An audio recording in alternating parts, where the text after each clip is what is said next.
Bienvenidos a Who Are You con Rocío Iglesias Panichelli, un canal donde descubriremos el arte a través de la historia de las personas que lo hacen posible. En esta ocasión nos acompaña una mujer muy especial, de esas que no espera que lleguen las oportunidades, sino que sale a buscarlas y las crea. La suya es una historia de intuición, de pasión y de perseverancia. Hablando con ella me he dado cuenta que el arte de crear contactos es casi tan valioso como el arte en sí mismo.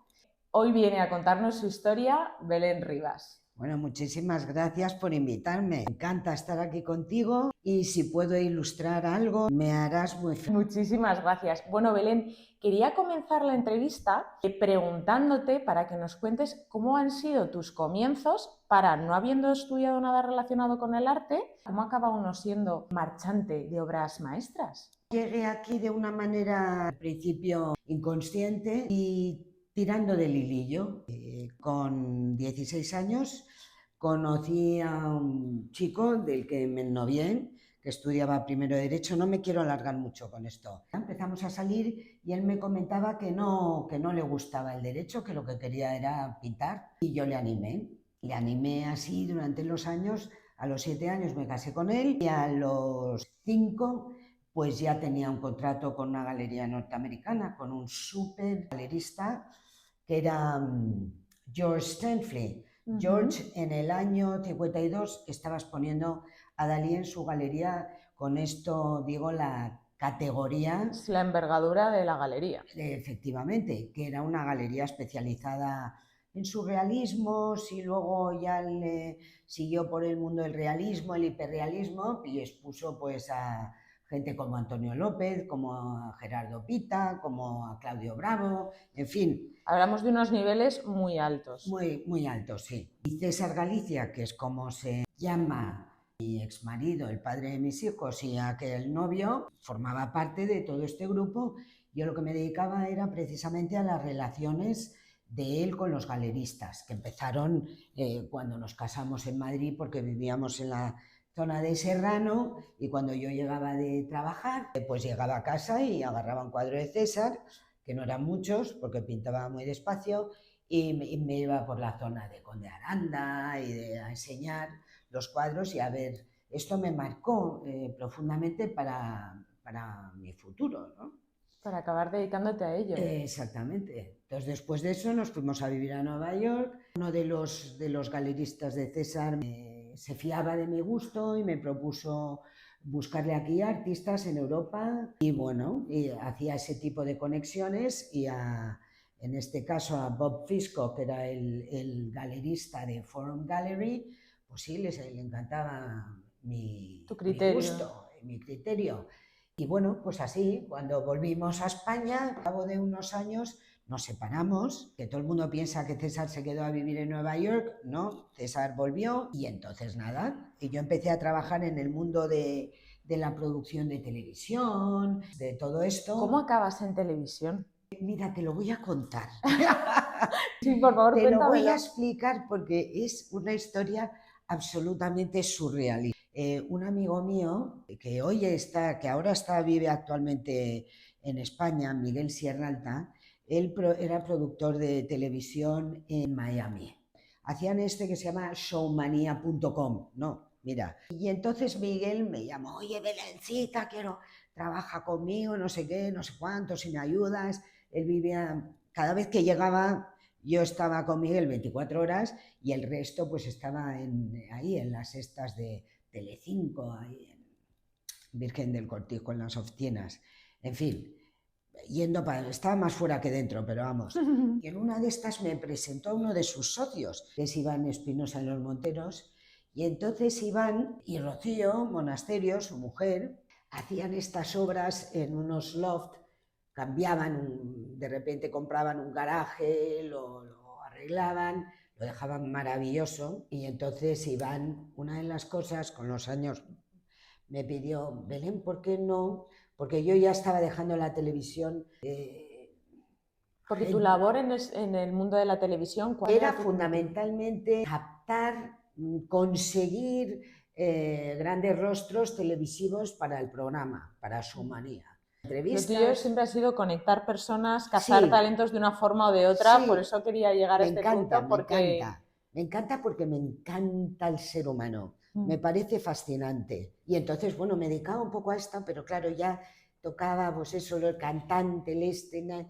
Y en el mundo de la televisión, yo que venía del mundo de los artistas, ya 25 años dentro del mundo del arte, aquello me parecía como no me llenaba lo suficiente. Y entonces ya en casa de Iván, en una de estas casas que transformaron, pues ya me propuso hacer una exposición y curiosamente el otro día, en esta mudanza que acabo de terminar, me encontré las fotografías de esta exposición y vendí qué locura. muchísimo en casa de Iván y Rocío. Y lo primero que hacíamos era una especie de happening en el garaje, cutre como estaba, y después de la obra hacíamos esta exposición con pues, unas copitas de champán y todas estas cosas. Y entonces yo empecé a hacer esto. Empecé a llevar a mis artistas porque ya tenía muchos artistas que me llamaban y me pedían que me dedicara a eso y que Eh, me dedicara a ellos. Y eso fue lo que hice. ¿Esos artistas son los que te traías de Nueva York, con los que estuviste trabajando en Nueva York o ya aquí en No, Madrid? no, no, no.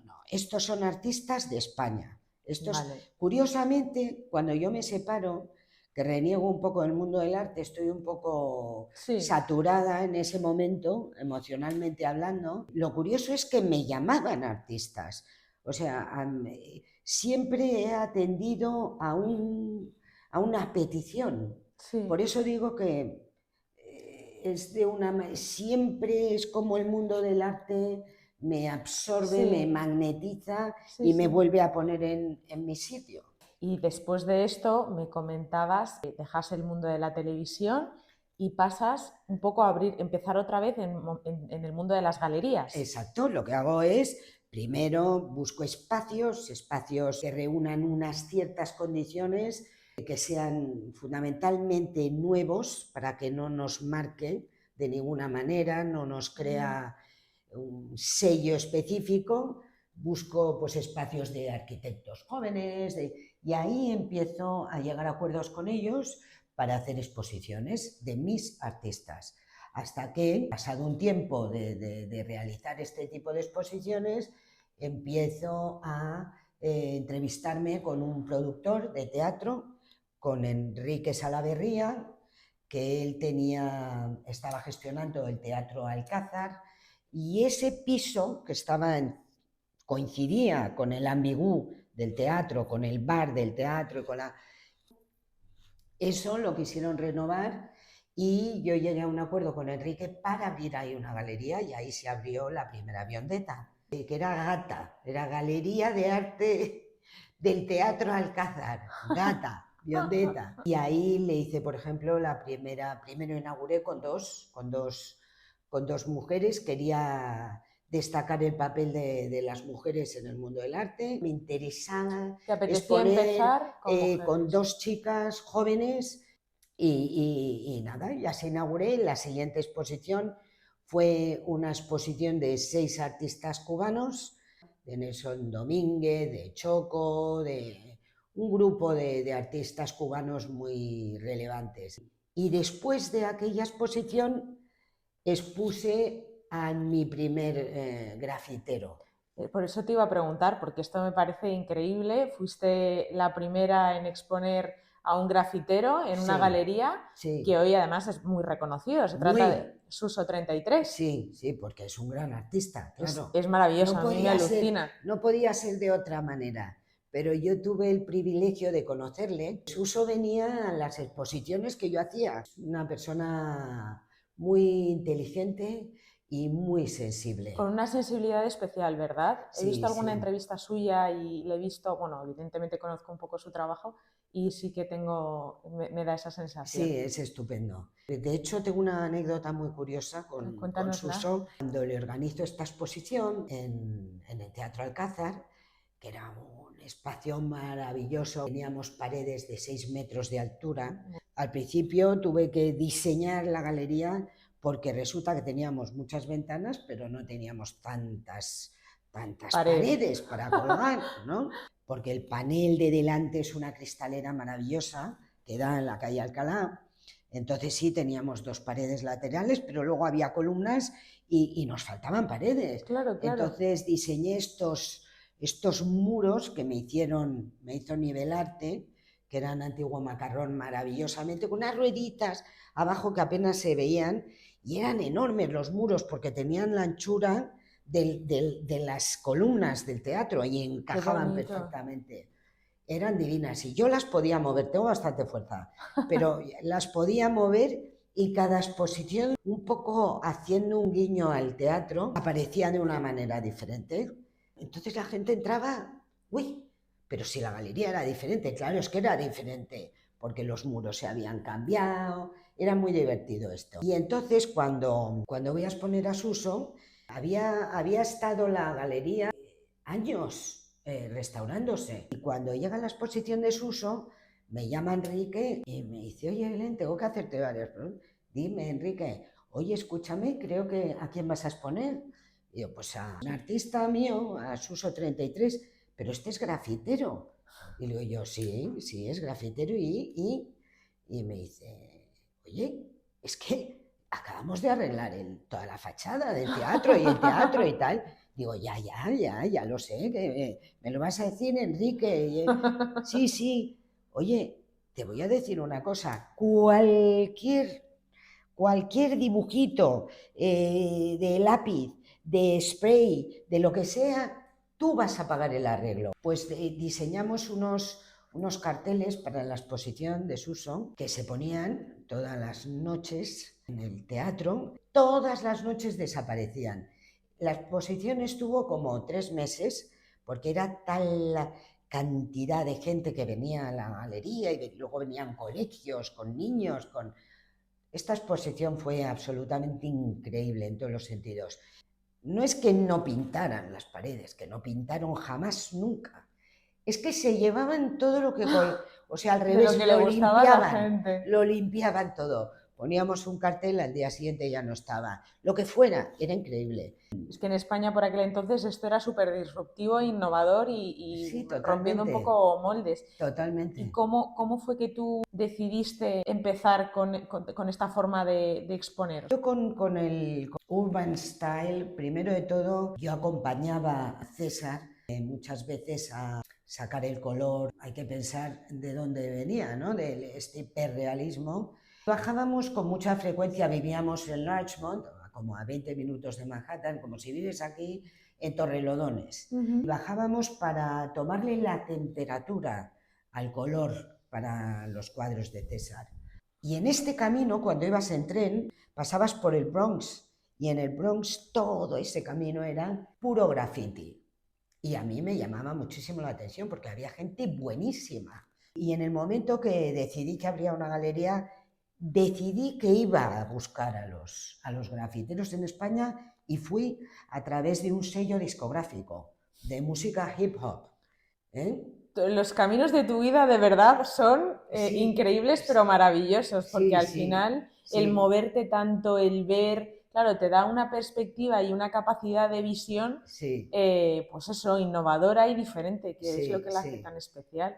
La galería fuera, ¿cómo te diría? Algo que donde se viera mucho lo que estaba pasando en el panorama artístico, a todos los niveles, especialmente en España, porque yo creo que en España tenemos que apoyar a los españoles y a los extranjeros que viven en España. Esto es lo que creo que debería pasar en España, que no pasa, porque no somos un gran mercado del arte. Y es una pena porque tenemos una cantera de artistas, tanto españoles como extranjeros que viven aquí, maravillosa, que están ahí nada más para... ¿Y cuál crees que es el problema para que no esté tan...? Para mí el problema fundamentalmente es educativo. Cuando un niño nace es un nudito de curiosidad que viene al mundo a saber. Creo que están tan cercanos a ese mundo, que miran los niños, lo primero que hacen es coger un lápiz. Es dibujar, totalmente, es verdad. Si tú quieres saber qué le pasa a un niño, un psicólogo lo primero que hace es darle un lápiz. Curioso que vemos ciertas cosas con una claridad meridiana y otras Que nos son tan cuesta obvias, sí, efectivamente, nos total. cuesta tanto. La verdad que esta reflexión yo nunca la había hecho y tienes toda la razón. O Bueno, sea, es al que un final... niño, dime tú, todas las madres del mundo, todas están prevenidas contra las tizas, los rotuladores, porque un niño lo primero que hace es pintar una pared. Tal cual. Si tuviéramos la habilidad de a través de ese mundo enseñar a los niños, te digo yo que aprendería muchísimo más. Mira, el arte aporta algo absolutamente increíble en la condición humana. Así como en medicina, en una ingeniería, en una carrera de leyes, se tiende a homogeneizar a todos los estudiantes, esta es la idea del profesor. A ver, señores, hay que aprender esto, la ley de tal, y entran todos sin conocer la ley y salen todos recitando la ley. En el mundo del arte esto es lo opuesto. Esto es lo que no debe pasar. Insisto, desde mi punto de vista. Porque en realidad todos nacemos absolutamente diferentes. Es lo más humanista que existe, porque es la corriente que te enseña a desarrollarte tú mismo, de piel para adentro. Luego hay un ejercicio evidente de piel para afuera, que son pues todas las influencias de los grandes maestros, lo que ves, lo que... Las circunstancias que te hacen definirte también un poco a ti. Exactamente. O sea, que tú al final mezclas ese algo único tuyo que tienes para ya absorber el arte de otros artistas, que esto es inevitable, porque si te gusta el arte, pues tú empiezas, hay un artista que te llama más la atención, quieres, en fin, pero partiendo de la base que ese trabajar hacia afuera tiene que ser desde haber trabajado dentro. Claro. Porque si tú empiezas, por ponerte un ejemplo, copiando un gran maestro, estás desatendiendo esa parte única, innata tuya, que es lo que más se valora en el mundo del arte.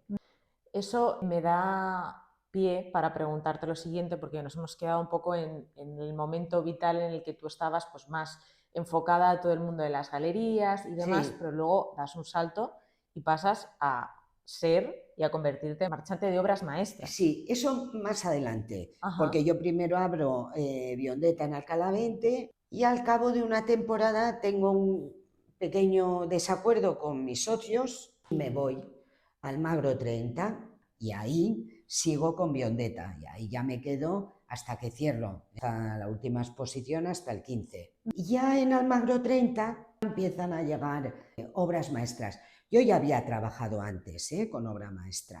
O sea, eran trabajos puntuales, coleccionistas que querían, o sea, que esto era un trabajo que ya había hecho también. Quería preguntarte, ¿cómo define el mercado una obra maestra?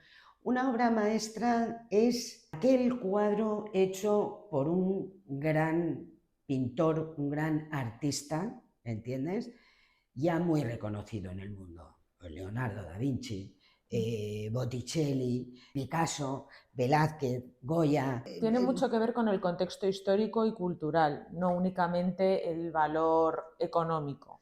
Bueno, tiene mucho que ver, sí, evidentemente, es que todo forma parte de lo mismo. Es un mercado para un tipo de cliente diferente del contemporáneo. Puede ser para un museo, puede ser para un gran coleccionista, puede ser para un fondo de inversión, ¿entiendes? O sea, a partir de una cantidad de dinero, una obra de arte, a mí me da mucha pena esto, pero pasa, ni se ven porque están en cámaras acorazadas. Porque cuando tú te compras, por ejemplo, Picasso no ha fallado nunca. Tú te compras una gran obra de Picasso y estás invirtiendo dinero. Es curioso, porque esto todo el mundo no es consciente de esto. También te pasa con pintores jóvenes que ganas dinero. El caso del primer cuadro que se vende de César en Nueva York, que es la Gucci apoyada sobre la pared. Este cuadro estuve yo vendiéndolo un año entero en España. Tenía gente que estaba interesada, pero no confiaban en la carrera de César. en ese momento. Y entonces se mandaron estas fotos, se mandaron varias transparencias a 3 galerías y una de ellas fue a George Stanley. George, mándame el cuadro, y vendió este primer cuadro de César en el 85 en $35.000. El primer hiperrealismo de César. Y ese cuadro, 3 años más tarde, lo quiso comprar César. Y entonces lo había comprado un médico en Washington, este cuadro, y entonces le ofrecimos $100.000. Y él lo vendió por detrás en 150. Y este último, en una de estas crisis económicas, ardió toda su casa y el cuadro dentro. Pero bueno, de lo que hablo es de que efectivamente un cuadro que tú te compres hoy, dependiendo de cómo se mueva este artista en el mundo del arte, dependiendo del club de fans que tenga, se revaloriza la obra o no se revaloriza tanto. Depende de todos estos actores, del artista fundamentalmente, si es comunicativo, si no, porque tienes artistas que están en su estudio y no tienen capacidad para venderse, que un artista es mejor que no se venda, porque no se venden bien, se pongan como se pongan. Y además que no les interesa, ellos tienen que estar a lo que saben, que es a crear y a hacer nuevas obras y mantenerse al margen del mercado. Y tú como marchante de arte, que un poco la definición que tenemos los que no nos dedicamos a esto, la función de conectar a los artistas con las casas de subastas, galerías, museos, coleccionistas. Entonces, un poco esta sería la definición estándar, ¿no? Pero realmente tú en tu día a día, ¿sí? ¿Cómo defines tu trabajo? ¿Cómo defino mi trabajo? Bueno, mi trabajo es sideral. Siempre lo digo, porque primero investigar una obra es maravillosa. Hay 2 puntos de partida, ¿no? Primero, el cuadro en sí, cómo lo crea, cómo lo pinta, en qué circunstancias, qué le había pasado antes, qué le pasaría después, dentro de su carrera de artista, en qué grado está ese grado de tiempo, está la producción de ese cuadro. Primera época de Picasso, época azul, ¿entiendes? O sea, posicionar. Ese es el punto de partida del cuadro, es su punto creativo. Pero si quieres saber más del cuadro, tienes que saber del artista. Eso por un lado. Y luego por el otro, la procedencia de la obra. Esto es fundamental. Conocer la historia de ese cuadro. ¿Qué pasó con ese cuadro desde el día que se vende hasta hoy en día? Esto es uno de los datos más importantes que necesita una obra para ser vendida. Y, por supuesto, tiene que ajustarse a la legalidad. Claro, porque vosotros no solo vendéis cuadros, sino que jugáis un papel fundamental en la prevalencia de la ética y la legalidad dentro del comercio del arte. Exactamente. O sea, toda la parte de autentificación. Exacto, exactamente. En el mundo del arte yo tengo una matemática de trabajo muy asumida y para mí la honestidad es mi matemática. Y digo mi matemática porque dentro de mí albergo la idea de que la deshonestidad está muy ligada con la estupidez. Y en el mundo del arte los tiempos son muy diferentes de otros mundos, pero si tú cometes una infracción, tarde o temprano se llega a saber. Imagínate, he vendido un cuadro falso. Puede ser que sin malísima intención. Sin darte cuenta, sin saberlo. ¿Entiendes? Hay muchos casos de cuadros que no son auténticos, donde el no auténtico no alberga una intención de falsificación. Ahora, tu obligación, como la obligación del marchante de arte, es investigar, ponerte en contacto con las personas que tienen la potestad legal de decir algo sobre esa obra para que lo digan. ¿Quiénes son esas personas? Tú tienes, dependiendo de quién, un maestro sobre esa persona. ¿Entiendes? Depende del artista. Depende del artista. Hay gente especializada. Tú tienes gente especializada. Picasso, pues la Fundación Picasso, lo primero. Dalí, la Fundación Gala Dalí, Renoir, Wildenstein, Adam Cada artista maestro tiene sus expertos alrededor, gente que se han dedicado a estudiarlos, ¿eh? Ajá. Luego respaldada por una tecnología punta increíble para estudiar todas estas.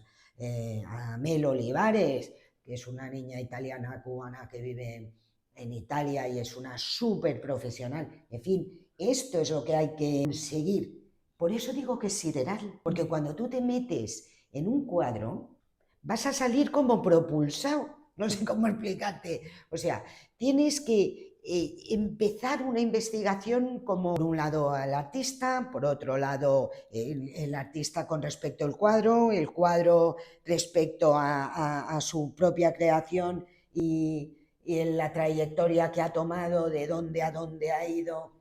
Bueno, en tu trabajo no paras de aprender, porque Paras de aprender, te no sumerges paras. en la No historia de paras. cada uno de ellos, del movimiento de la época, de... Exacto, vives como en el tiempo, como en otros tiempos. Yo, por ejemplo, estoy especializada en Frida Kahlo. Yo he vivido la vida de Frida y la Sois vivo. amigas. Somos muy amigas, sí, sí. Que sí, te Sí, entiendo. somos muy amigas.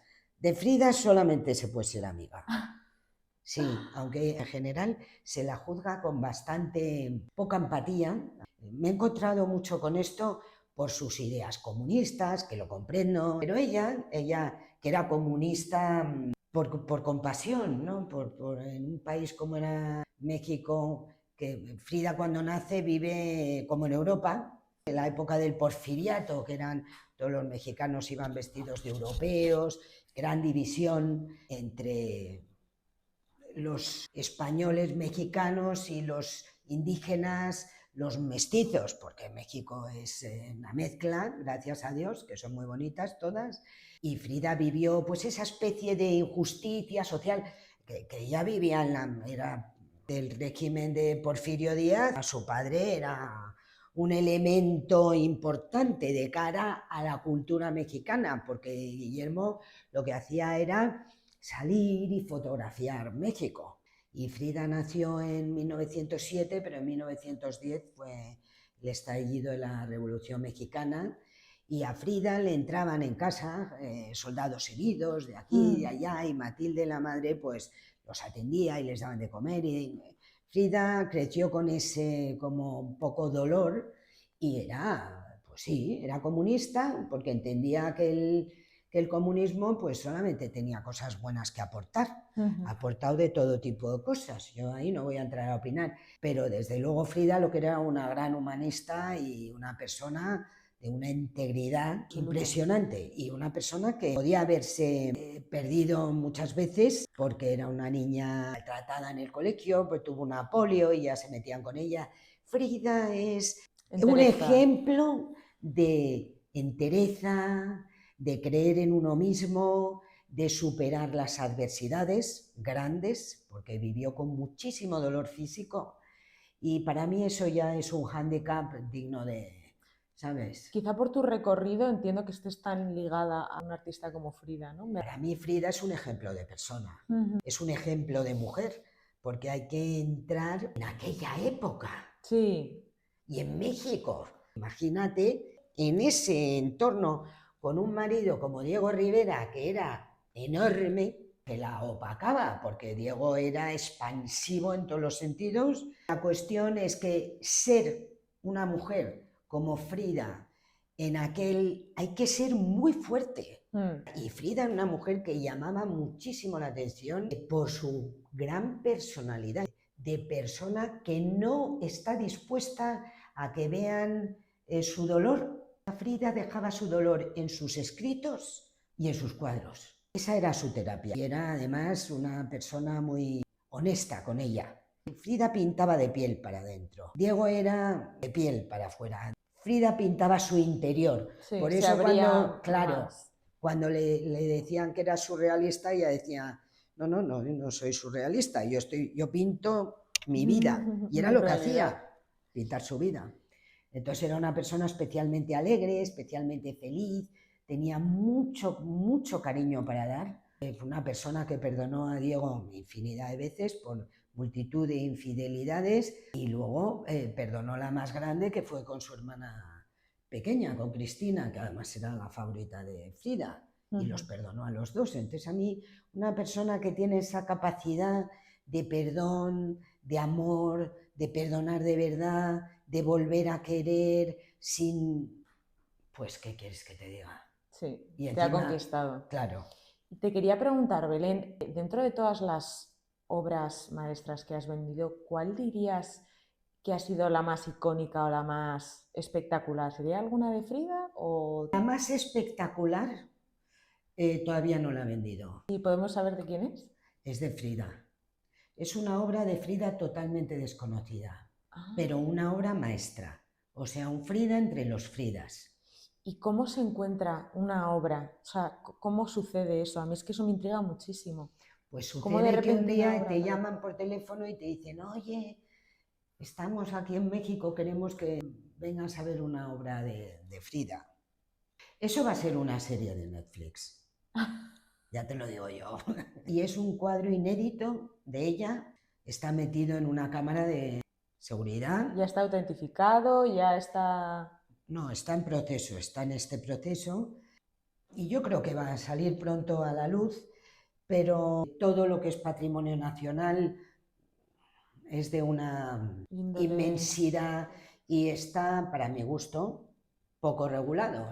Pues no hay un especialista determinado, no existe un catálogo razonado, existen catálogos de Frida, pero no catálogos razonados, que son los catálogos oficiales con la obra del artista. Y de Frida se han hecho muchos catálogos, pero falta el razonado. Y yo estoy con eso también un poco intentando con el fideicomiso, pero aquí tienen problemas también de otros cuadros falsos. No quiero ni puedo anticiparte y contarte, aunque es la primera vez que hablo de este tema, pero ese para mí sería el cuadro. Hay que decir una cosa en el mundo del arte. Todos los actores que conforman ese mundo tenemos que tener la humildad de cuando no sabemos algo decirlo. Sí, levantar la mano. No, Sí. no, perdona, no lo sé. ¿Sabes? Mm. Ese es lo bonito de este mundo, que tienes un montón de cosas para aprender y que Sí, es que el conocimiento no acaba. O sea... infinito, ¿no? Entonces, en la medida en la que estás dispuesto a aprender, también, lógicamente, tienes que estar dispuesto a reconocer que hay cosas que ignoras. Aquellas personas que hablan de un cuadro falso, sin saber, porque lo han oído, porque, no, mira, este te digo yo, Sí. te digo yo, no te digo yo, no. Sí, Eso un es poco. muy serio lo que estás haciendo. Si eres un actor de este mundo, tienes la obligación moral, desde mi punto de vista, de denunciar esa falsedad y de hacerla evidente, porque a todos nos interesa que salgan cuadros falsos del mercado. También se da la circunstancia que hay cuadros auténticos que aparecen como falsos. Yo conozco un pintor español que se fue, ya murió, a México en los 60. Se fue y le fascinó México, se quedó allí instalado a vivir y pintaba unas escenas mexicanas maravillosas. La verdad, el tipo era magnífico, muy academicista, pero muy bien, muy bien. Y además hacía retratos de políticos. El tipo entró muy bien en la sociedad mexicana, era muy amigo de Cantinflas. Y en un momento dado, en España somos muy callejeros, pero en México a la gente le gusta invitarte a su casa. Y en estas casas, pues claro, es una tarjeta, proyección social. Mira mi casa, qué bonita, mira los cuadros que tengo y tal. Y Juan se dedicó, sin mala intención, pues a hacerse algún Picasito, se hizo algún Miró, algún... Y cuando murió el pobre Juan, pues su viuda se creía que tenía grandes obras y algunas las tenía, pero otras se las había pintado él para empatar con la gente, que le vieran y tal, ¿entiendes? Estas cosas pasan, Claro. Pero hay tecnología suficiente, digan lo que digan, suficiente para averiguar si un cuadro estuvo y se pintó el día que se pintó. ¿Y eso cómo se hace? Estos son analíticas químicas, muchas de ellas, hay 1000 pruebas, hay rayos X, luz azul, Por ejemplo, yo te hablo de una analítica de Frida. He ido a hacer y se hace en Italia, donde están los mejores laboratorios químicos para analizar una obra. En este caso, el estudio era obtener una muestra muy pequeñita, milimétrica, del cuadro para analizar los pigmentos, todo. Y todo esto lo analizan con unas lupas enormes y concluyen cuándo fue el cuadro pintado, qué tiempo tiene el óleo. Yo tengo una analítica donde me dicen, el cuadro fue pintado en 1938 y en 1952, ¿cómo puede ser que este cuadro, fíjate lo que es la vida, cómo puede ser que este cuadro en la parte del vestido tenga un retoque en 1952? En 1952 Frida estaba en la cama porque le iban a operar, le iban a amputar su pierna derecha, que estaba ya gangrenándose. Sí. Este cuadro está hecho sobre masonite, que es una de los soportes que ella utilizaba. Este cuadro lo pintó en Nueva York en el 38 y como es un material más ligerito y lo tenía de vuelta en Casa Azul de Coyoacán, lo puso encima de sus rodillas en la cama para hacer este retoque. Me parece que es un trabajo tan minucioso, tan laborioso de ir juntando piezas, es como un pequeño rompecabezas maravilloso. Pero hay muchas personas alrededor de esto que intervienen. ¿Cuánto se tarda más o menos o cuánto se puede llegar a tardar en todo este proceso desde que se descubre la obra hasta que se autentifica y ya está lista para salir al comercio? Bueno, eso depende de los tiempos y de las facilidades que tengas. Yo trabajo sola, pero tengo equipos de gente con los que trabajo y vamos más lentos porque no somos un museo, sí, ¿entiendes? O sea, yo pido información a un museo y si quieren me la dan, si no, no, ¿entiendes? Normalmente sí, pero es más lento y como 3 años o así. Te quería preguntar porque entiendo que debe haber historias increíbles detrás de todas las transacciones que has podido llegar a hacer. Sí. No sé si tienes alguna anécdota curiosa. Hace años vendí 2 obras a un coleccionista español gallego, concretamente, socio y fundador de un banco gallego. No, prefiero no decir el nombre, pero seguramente la gente que lo conoce muy bien. Y este era un empresario que estaba todo el día viajando. Y en un momento dado le presento 2 obras magníficas que habían estado expuestas en Abu Dhabi. Iban de Abu Dhabi a Londres y de Londres a Nueva York. Bueno, para que viniera a ver los cuadros a la galería, no sé cuántas semanas. No, es que estoy en Brasil, es que voy para aquí, vaya. Bueno, fue bastante complicado conseguir sacar los cuadros de su itinerario, para que vinieran a España, porque estaban en Londres. Le traje las obras aquí, al cabo de un tiempo apareció, vio los cuadros, me encantan, bueno, pues ya veremos. Lo que quiero decir es que esto fueron meses. La cuestión es que por fin llegaron, sí, me encanta, me los llevo. Esto era una muy buena venta. Y entonces me pidió la factura, le hice la factura y cuando ya estaba todo hecho me llaman de parte de las oficinas del artista y me meten prisa con esto. Yo llamo a su asesor de arte y le digo, oye, mira, Luis, a ver, que cuando van, que me están metiendo prisa, que no. Y entonces al cabo de un rato me llama y me dice, oye, ¿estás sentada? Y digo yo, sí. Bueno, porque ya no quieren el cuadro, no quieren el cuadro. Entonces... Claro, porque, perdona que te interrumpa, en este mundo no hay, es que entiendo que esto es algo raro, ¿no?, que suceda, pero no hay ningún tipo de señal o algo que te garantice la venta. O sea, al final entiendo que siempre va a haber alguien dispuesto a invertir en el cuadro, pero bueno. Bueno, eso lo tienes que ir valorando tú, ¿sabes? Si tú ves que hay una persona que está muy interesado, que te lo dice, pero tienes que ponerle todo a su alcance. Sí. Los cuadros... Pero te puede pasar que de repente te deje colgado. Sí, absolutamente. Bueno, Yo tengo de esas anécdotas, bueno, increíbles. Yo tengo de una coleccionista que vino a la galería, compró unos cuadros, los pagó y nunca se los llevó. La llamé, oye, Laura, ¿podrías venir a...?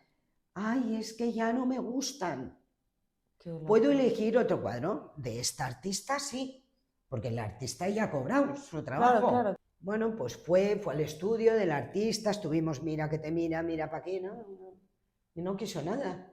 Y en este caso que me estabas comentando, al final le Y dicen que no, entonces los llamé, entonces esperé, y yo soy muy mariana, y esperé, era primavera, era el día, yo creo que la Virgen de Fátima, y entonces esperé al día de la Virgen de Fátima y le llamé a él, que era, pues es como si llamas a Machi Ortega. Entonces le llamé y le dije, mira, te voy a decir por qué estos 2 cuadros son tuyos.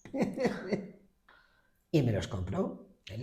Y una de las cosas que le expliqué fue el trabajo que había detrás de su compra.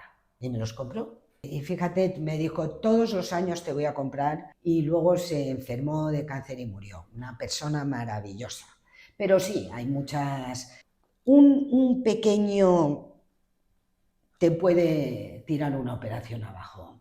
Un error, te puede tirar una operación. Son años de mucha tensión al final. Sí, hasta que no, tienes que operar con otra cabeza. El mundo del arte lo tienes que vivir emocionalmente con toda la intensidad que te dé la gana, pero tienes que estar preparado. Lo primero de todo, tienes que ser muy consciente que es un mundo muy duro, especialmente en España, que no se entiende. La anterior entrevistada que estuvo en el programa, Sí. Isabel Elorrieta, me dejó una pregunta planteada para que te la hiciera, porque en el programa, el invitado del programa deja una pregunta planteada para el siguiente. Me dijo que te preguntase cómo veías el mercado español en el arte, cómo veías el arte en España. Lo veo muy pobre. El mercado del arte, fíjate, yo creo que vosotros, los bloggers o como se llamen, los influencers, tenéis muchísimo que hacer en esto. Yo en la galería tenía mucha gente joven. Lo que quería en la galería era abrir el mundo del arte al público y sobre todo desmitificar el mundo del arte. El mundo del arte te pertenece a la gente, a toda la gente. Es de las pocas cosas que sin tenerlas, sin poseerlas, las puedes disfrutar. Y esto hay que hacérselo llegar a la gente joven. Y alrededor de estos mundos, crear mundos, pero además divertidísimos. Y no es una frivolización del mundo del arte. La gente joven tiene que estar más cerca, darles facilidades. Abrir las puertas y que sea más accesible. Abrir las puertas. A ver, señores, si España no hace mucho por los artistas, porque a mí que me perdone todo el mundo, que me perdonen, pero los artistas plásticos están olvidados de la mano de Dios y existe poca conciencia. No sé si es que conocen poco el mundo, pero por ejemplo, si manejamos un IVA superior al de Francia, pues pregúntame a dónde va a ir a comprar la gente. Pues a Francia. ¿Dónde van a ir los artistas españoles a moverse? Pues fuera, los que pueden. Uno de mis artistas, Yurito Tsuki, es el único artista vivo que expone en uno de los museos más importantes de Tokio, Japón. Tenemos la suerte de tenerlo en España. Pues, ¿quién conoce a Yurito? Nadie. Yo he hecho una exposición a Yuri, es conocido dentro del mundo del arte, pero no por el público. Entonces hay que conseguir que se muevan estos artistas dentro de otros parámetros sociales, que sean más de la gente, y mover a los contemporáneos españoles, darles cabida y acercarlos, y que la gente les conozca. Sí. Bueno, diré que en este canal descubrimos a todas las figuras que están involucradas dentro del sector del arte, y también traeremos a artistas a que nos cuenten totalmente. Y a conocerlos. Belén, ha sido un verdadero placer haberte tenido aquí. Me voy siendo mucho más sabia, mucho más curiosa, que creo que eso es importante, irse sabiendo más y queriendo saber más. Exacto. Y encantada de haberte tenido. Encantada, feliz, cuando tú quieras.